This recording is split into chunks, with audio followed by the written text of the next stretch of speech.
Welcome to RMTC-DHH's new TA Live series on the high leverage practices in special education. You watched the intro video on the High Leverage Practices website, so you learned about what the HLPs are,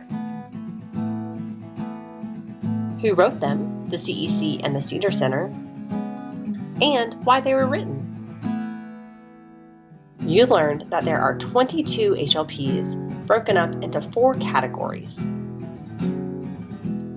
collaboration, assessment, social, emotional, behavioral, and instruction.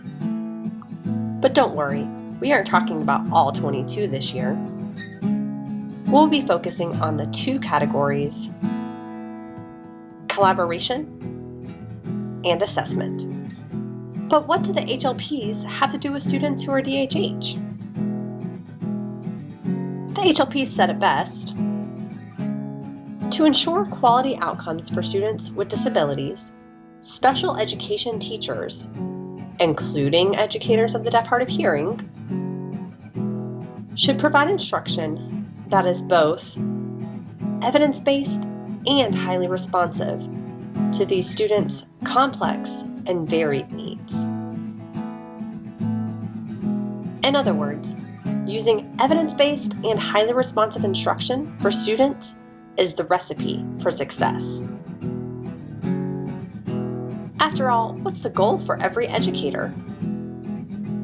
For our students to achieve graduation and be college and/or career ready.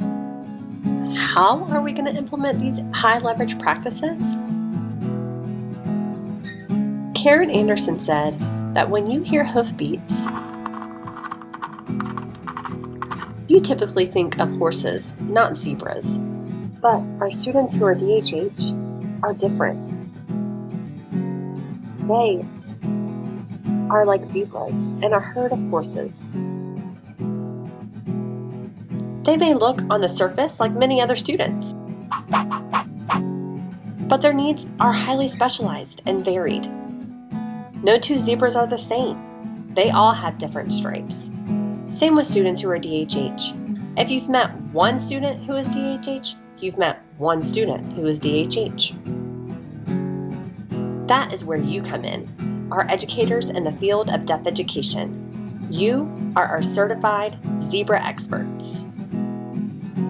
You have the knowledge to be able to explain to decision makers why these HLPs are not only good for general education students and students with disabilities, but also for students who are DHH, and how to individualize them for each student. Feeling overwhelmed? Never fear. RMTC-DHH is here to support you through the process of learning the HLPs and implementing them in your classroom. Throughout the year, we'll be gathering resources that correlate to each HLP.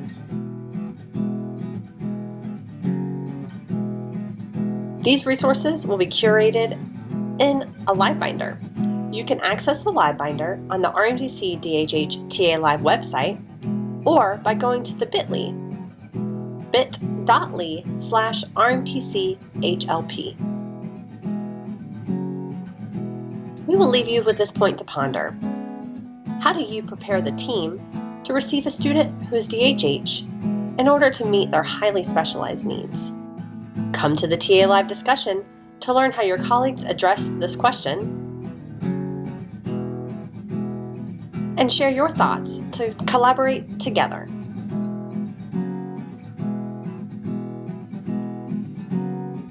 Can't make it to the discussion session? Or perhaps you are watching a recording of this at a later time.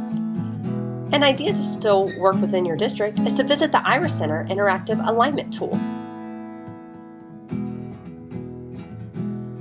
This tool identifies which IRIS resource provides information on the specific HLP.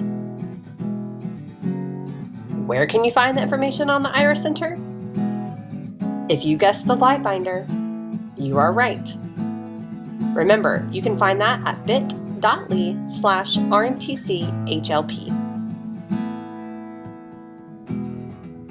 To watch more videos about the HLPs, make sure you check out the TA Live archive and our video library. Until next time, we'll see you around.